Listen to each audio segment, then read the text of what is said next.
Welcome back to Speak Up Queen, the podcast where we empower, uplift, and celebrate women who have reclaimed their voices to inspire others. We are thrilled to welcome Dr. Alice Rizzi to Speak Up Queen. Dr. Alice is a licensed psychologist and mindfulness mindset coach dedicated to empowering ambitious, heart-led women to transform fear and self-doubt into self-trust and confidence. Her expert guidance, Dr. With her expert guidance, Dr. Alice helps women unlock their potential and create the life and business they truly love. One rooted in authenticity and purpose, her unique approach blends psychology expertise with mindfulness techniques, inspiring transformative growth in both personal and professional realms. Get ready to be inspired as Dr. Alice shares her wisdom, journey, and strategies for overcoming inner barriers and stepping into their power. Let's welcome Dr. Alice Rizzi to Speak Up Queen. Thank you so much for that introduction. That sounded lovely coming out of you. Um, Alice, what was the most challenging limiting belief you had to overcome? And how did breaking free from it help you reclaim your voice? This is going to sound really simple or cliche, maybe, but the first thing that popped up into my mind when I heard you say that was, I can't do it. So just that initial, I can't. I want to, but I can't. And I think the only really way to break through it is to prove yourself wrong. When you hear that voice telling you you can't, do it anyway, and then see how you feel. Can you share when someone's words or actions make you feel small and how you found the strength to rise above it? I try to remember that everybody has their own wounds, right? Like from the day that we're born until however old we are, like people are always impacting us. The words our parents or caregivers give us, our friends, social media, the news, like those all build layers on us. And some of it might be positive and some of it might be negative. And we don't always know where it's coming from, right? Like sometimes people have good intentions, but what they say can still hurt you. Other times people don't really care about you and they don't care if they hurt you. But whatever it is, I do believe it comes from their own wounds and their own conditioning and their life experiences. So when possible, if I am able to step back and be mindful, I'm able to remind myself, like, I don't know this person's whole story. I don't know what they've been through. I don't know what wounds they have. And I might not know why they said what they said, but I do know that it's most likely not actually about me. It's about them. Hmm. What safety resources, spaces, or tools have most impacted your healing journey? Oh, mindfulness, for sure, without a doubt. I started practicing and learning about mindfulness when I was 20 years old. It was when I was first at university.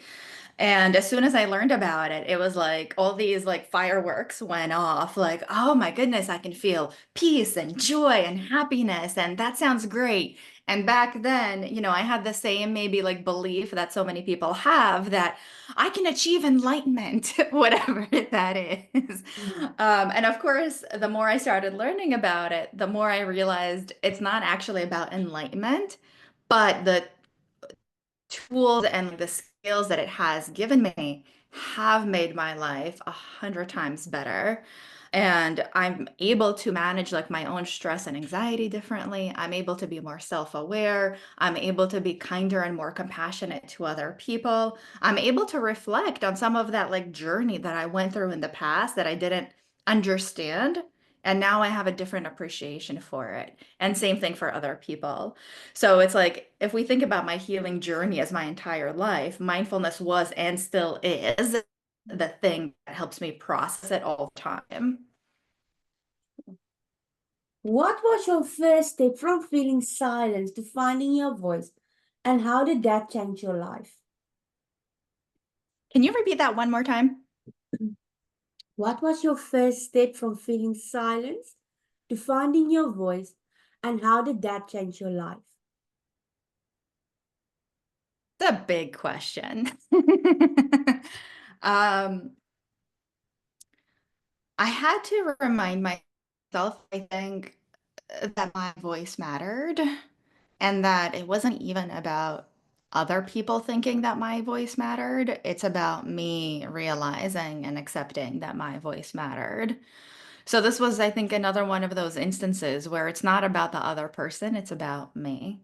So when I realize that like certain other people make me feel small, maybe they try to silence me, it's up to me if I let them.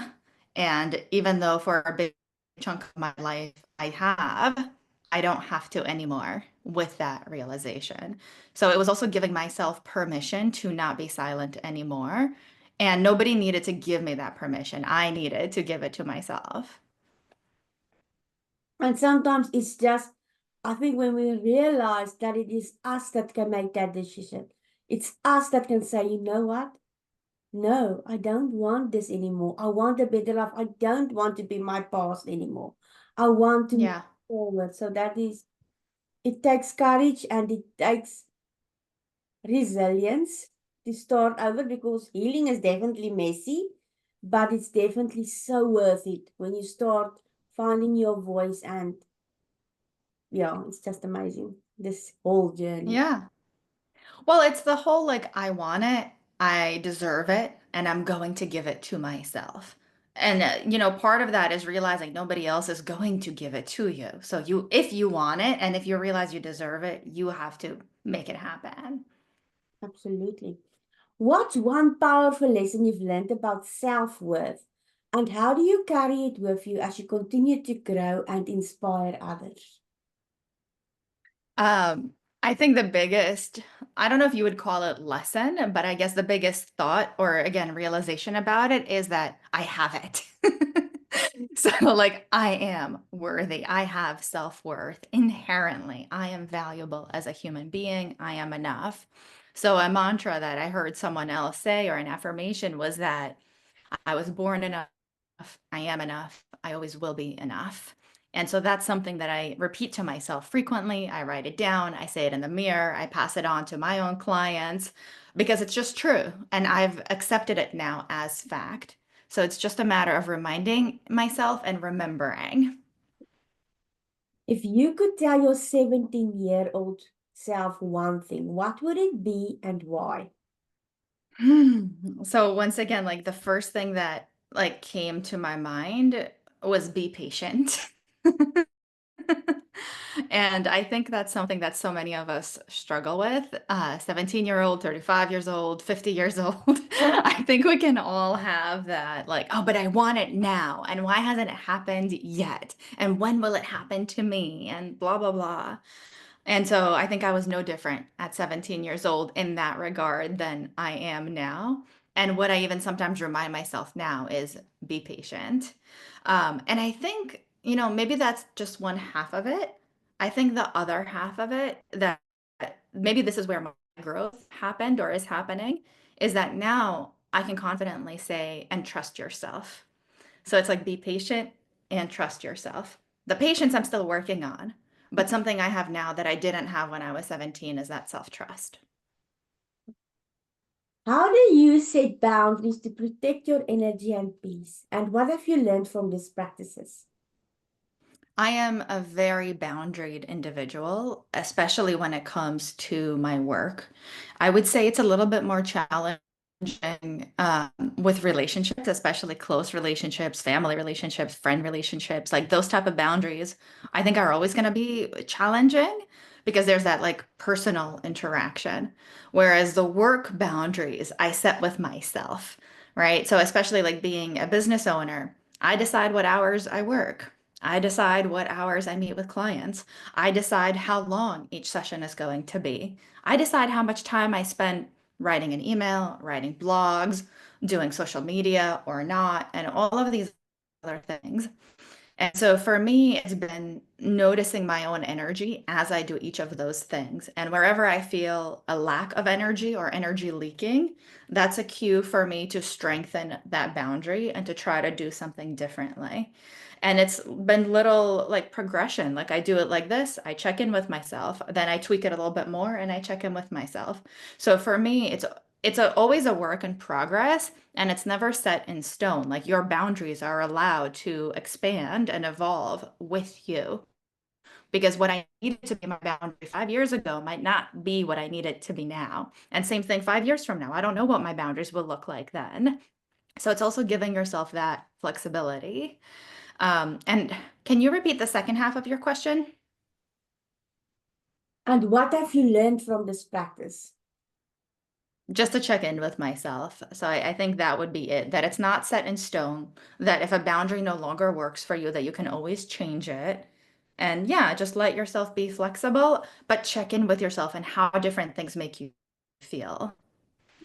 That's something that I had to learn the 6 weeks. It was something that I really needed. Like I said before, it's the time boundary for me.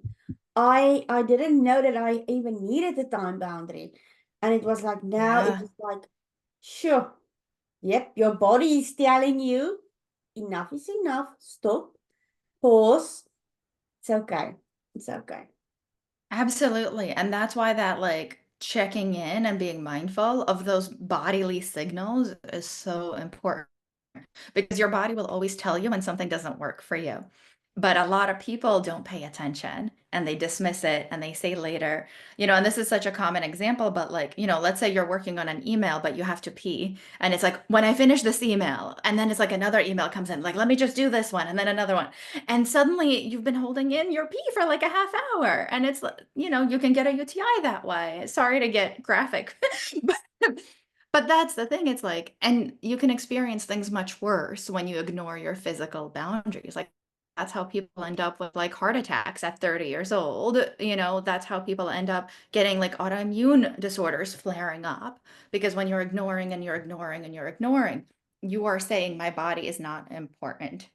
To some extent, you might also be saying, I do not respect my body. I do not respect myself. And this one might be a little bit hard to hear, so I apologize in advance, but I don't respect my time, right? I don't respect myself. And that's a big one, and it can keep coming up. On the flip side, the great news is you can retrain yourself. And when you notice those bodily signals, like I'm hungry, and you go eat, your body learns, oh, I am important. I am worthy of paying attention to. My boundaries do matter. I do pay attention to myself. So it is reversible for anybody listening who thinks it's too late. Like, it is never too late to start listening to your body.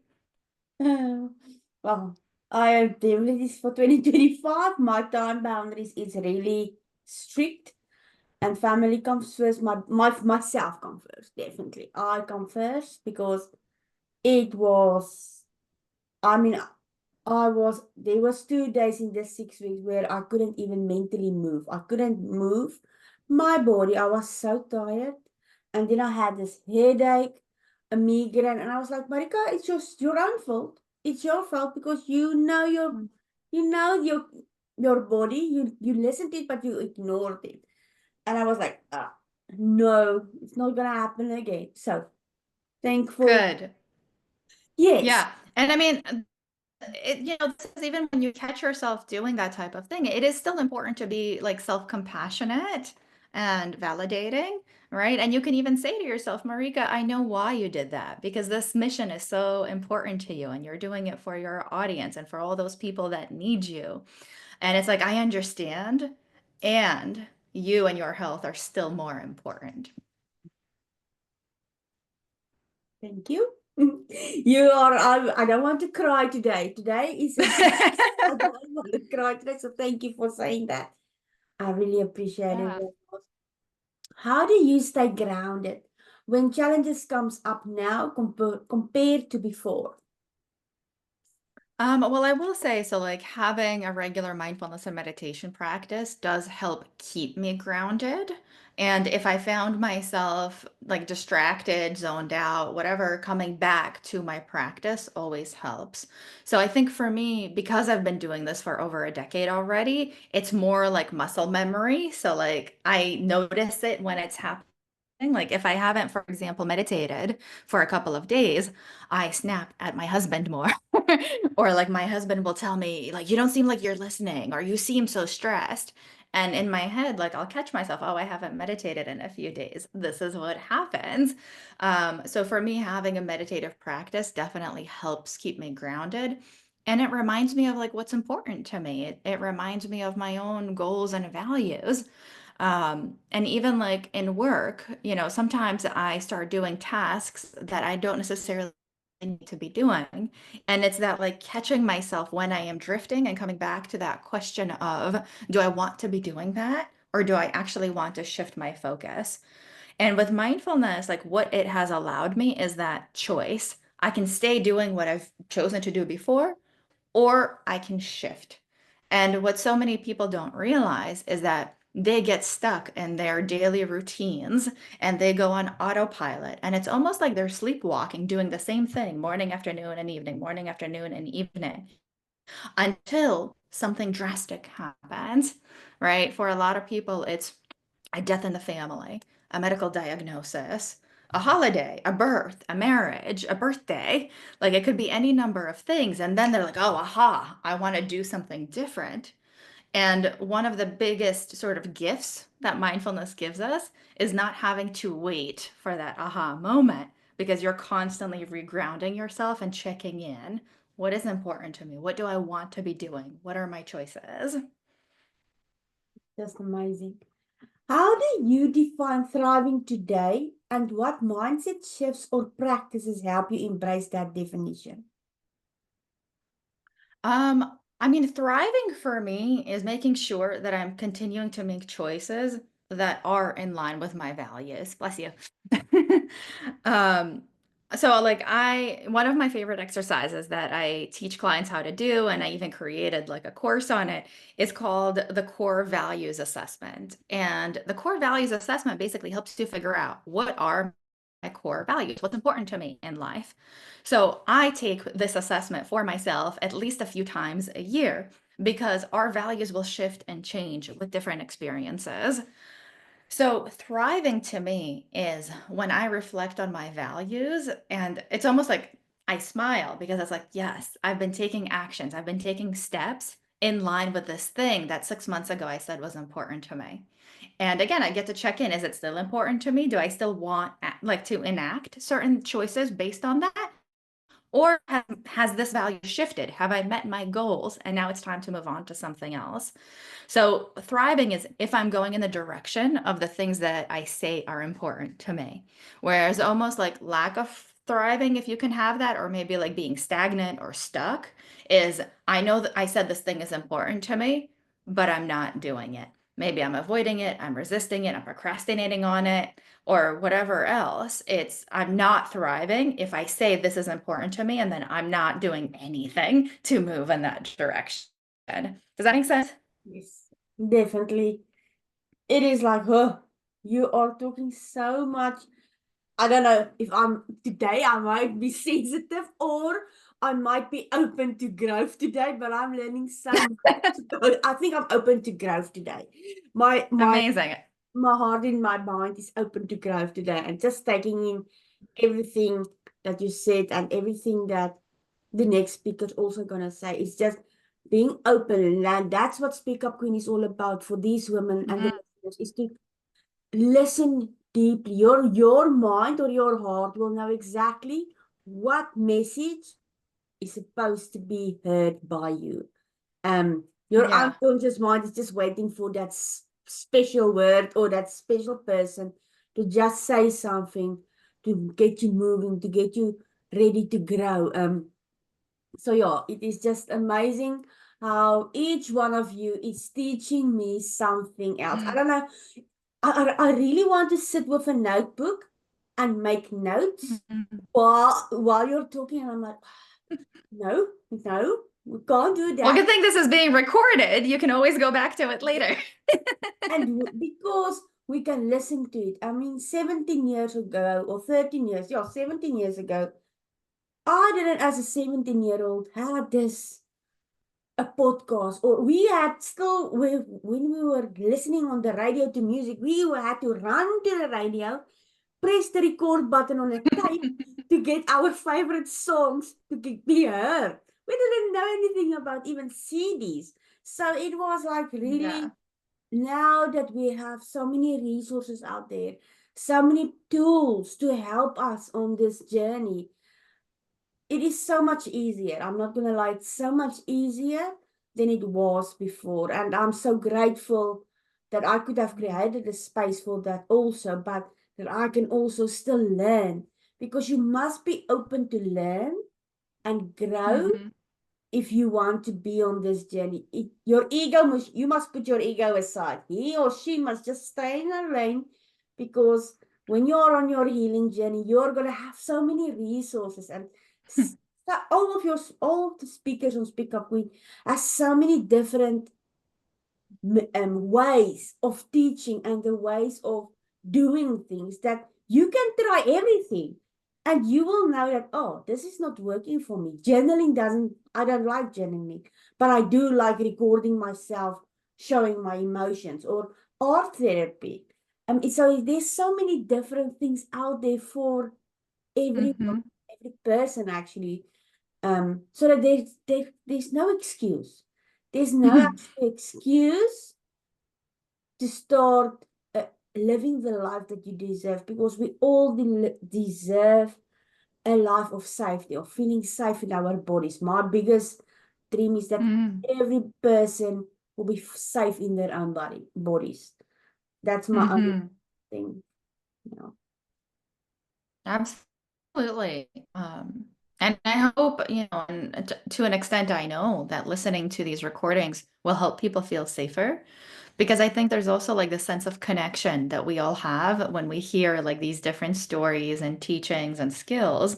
Like it connects, we feel connected to that person. And when we feel connected, we feel less alone. And there's also safety in numbers. So the more stories you hear and the more connected you feel, the safer you will also feel in being yourself. The last question. What made you decide to be featured on Speak Up Queen, and how does it feel knowing that there's a safe space for women to share their stories and inspire others? Well, in general, I love sharing space with other women, especially like you said, other people who are open to learning, who are open to growth, who are on a personal healing journey. And like for me, it is a way that I feel more connected. I feel less alone. I feel like other people get me and I get them. And it's just a reminder we're all on this journey together, and our journeys might look very different, but we're not alone, and we get to kind of keep walking it together. I love it. Well, thank you so much, Alice, for sharing your powerful and inspiring story with us today. Your journey reminds of the strength and courage, the strength and courage it takes to heal, grow, and thrive. To everyone tuning in, remember your voice and your story have the power to inspire and create change. If today's episode resonated with you, don't forget to subscribe, comment, and share it with someone who needs to hear this. Until next time, Queens, keep speaking up and embracing your power.